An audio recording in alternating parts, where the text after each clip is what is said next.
새는 웁니까 노래합니까? 노래해요. 근데 우리나라 사람들은 운다 그래요. 외국 사람들은 노래한다고 하죠. 우리는 새가 운다고 얘기한단 말이에요. 그래서 새가 우나 노래하나 새한테 직접 안 물어봐서 모르겠는데 최소한 그 새가 그 소리 내는 것을 보고 운다라고 얘기하는 사람들이 하는 생각들, 어떤 생각들을 가지고 새가 운다라고 얘기하는가, 현상으로 드러나는 것, 그 이면의 것들을 보는 사람들, 특히 우리나라 사람들이 그렇죠. 그 얘기를 하는 사람들의 그 생각을 우리가 함께 나누면서 또 우리 그리스도인들이 어떻게 해야 될까 이런 생각들을 좀 해보고 싶은 거예요. 새가 우는지 노래하는지 그건 뭐 그때그때 우리 감정 따라 다르다고도 해요. 우리가 막 슬프고 막 아프면 우는 것 같고, 뭐 기분 좋고 행복하면 노래하는 것 같고 그렇다는데, 저는 그 이상의 의미가 있는 것 같아요. 특히 우리나라 사람들은 보이지 않는 거, 들리지 않는 거, 그 이면에 있는 것들을 늘 보거든요. 그래서 저는 우리나라 만 나이가 되게 좋은 거라고 생각했었는데 그게 점점 없어지더라고요. 불편하다 이거지. 금방 태어났는데 12월에 태어났는데 1월달 되니까 2살 되는 거, 이거 너무 억울하고 뭐 헛갈린다고 하지만 그게 왜 그게 그렇게 되는 거예요? 뱃속에 있는 아이, 그 눈에 보이지는 않지만 뱃속에 있는 아이한테 그걸 생명으로 인정해주고 그 나이를 매겨주는 거잖아. 그래서 눈에 보이지는 않지만 그 안에 있을 때부터 너는 이미 생명이기 때문에 나이를 먹어서 태어나면서 1살이 되는 거잖아요. 근데 외국 사람들은 딱 눈에 보여야 그때부터 하루 되는 거잖아요. 그러니까 이런 눈에 보이지 않는 것, 그 이면에 있는 것들을 보는 것, 이런 게 굉장히 이제 중요한 것 같다는 거지요. 그 새가 운다고 얘기하는 것도 전 비슷한 맥락인 것 같아요. 이 세상의 모든 현상들, 우리 눈앞에 나타나는 모든 현상들은 다 이면을 가지고 있거든요. 눈에 보이지 않는 면, 그 이면을 가지고 있어요. 백조의 발버둥 같은 거 어때요? 우린 다 아시잖아요, 그렇죠? 물 위에서는 우아해도 밑에서는 막 발버둥 쳐요. 그 백조의 그 발버둥, 그 치열함이 있어야 사실은 우아함이 이렇게 드러나는 거잖아요. 그 이면을 볼 줄 모르면 백조가 겉에서 우아하니까 밑에서도 우아할 거라고 가만히 밑에서 우아 떨다가 가라앉는 거예요. 네. 그런 거 다 많잖아요. 뭐 이런 것도 있을 거예요. 무슨 우리가 분위기 같은 거 잡잖아요. 분위기가 생길 때 사실은 분위기는 철저한 노동으로 생기는 거거든요. 여인한테 프로포즈 할 거야. 그러면 막 장미꽃 쫙 깔아놓고 그 다음에 촛불 100개를 딱 켜야 되는데 그 촛불 100개가 그게 금방 켜져요? 촛불 붙이려면 그러면 밖에다 여인네 그 여자친구 세워놓고 막 들어와서 그거 막 노동해야 된다고. 열심히 노동해야 뭐가 생긴다고요? 분위기가 생긴다고요.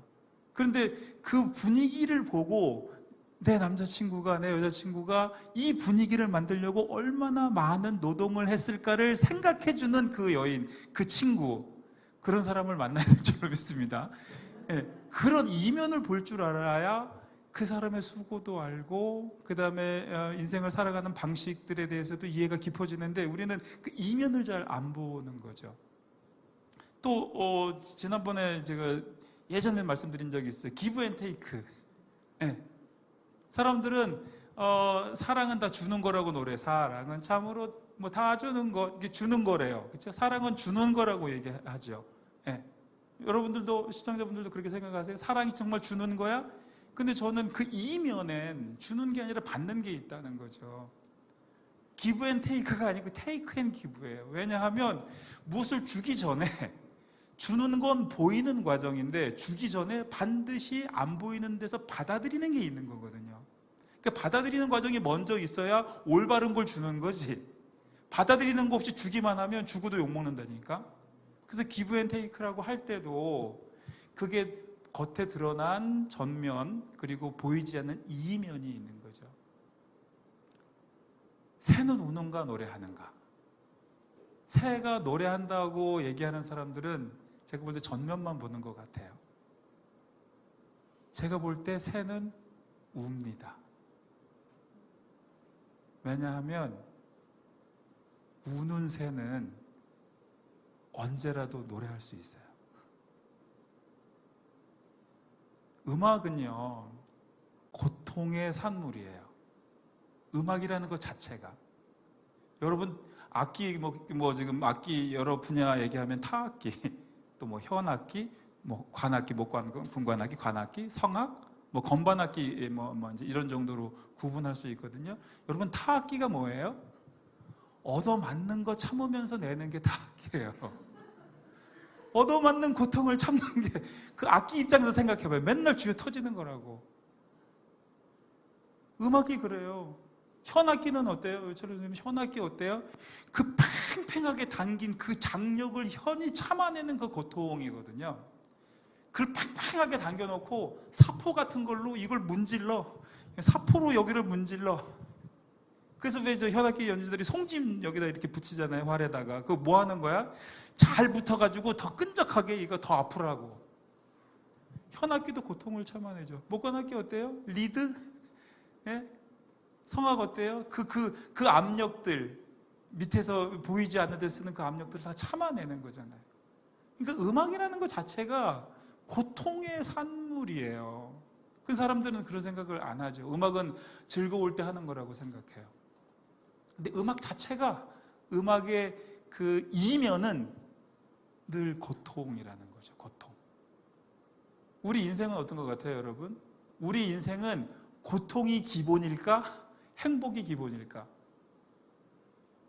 저는 요즘 코로나 시대에 이 생각을 함께 나누는 게 되게 의미 있을 거라는 생각이 들었어요.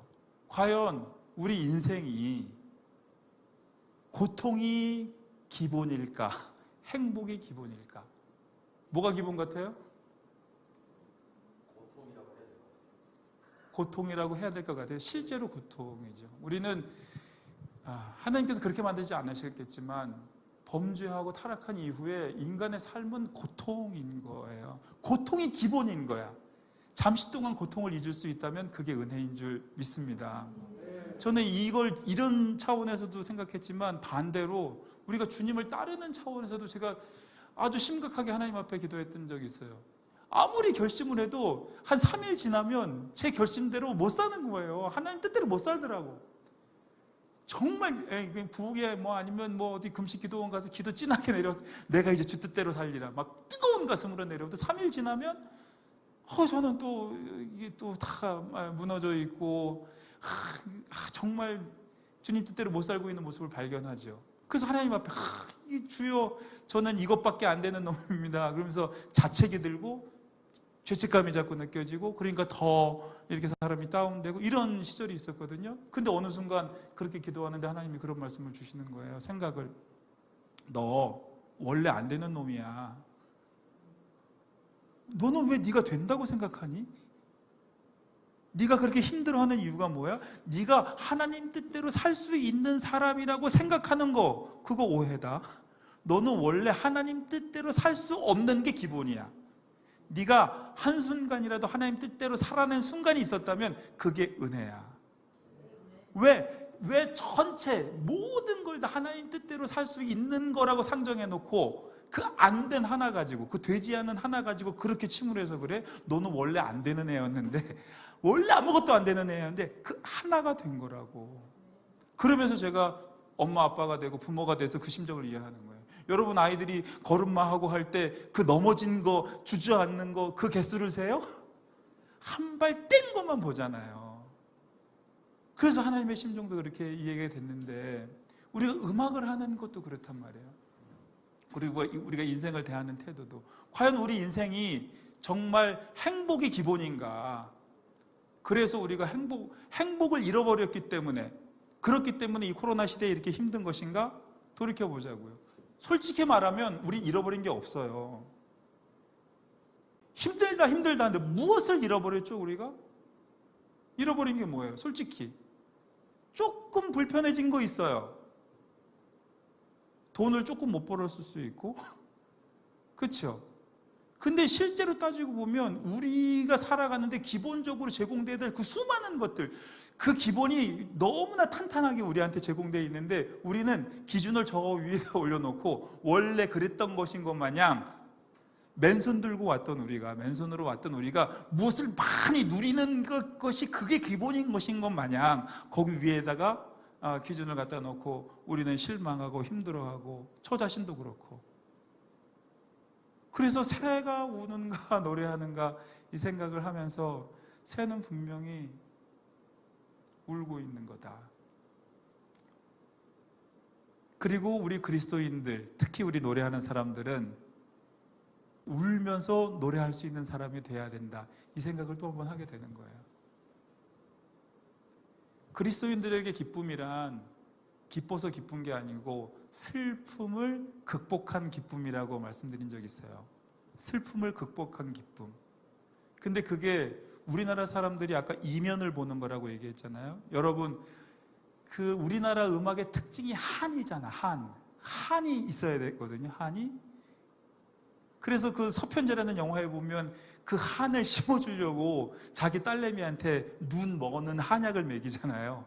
그래서 그 한을, 그 노래를 잘하게 그 한을 심어주기 위해서 약을 먹여가지고, 그래서 그 딸내미가 한이 서린 노래를 한단 말이에요.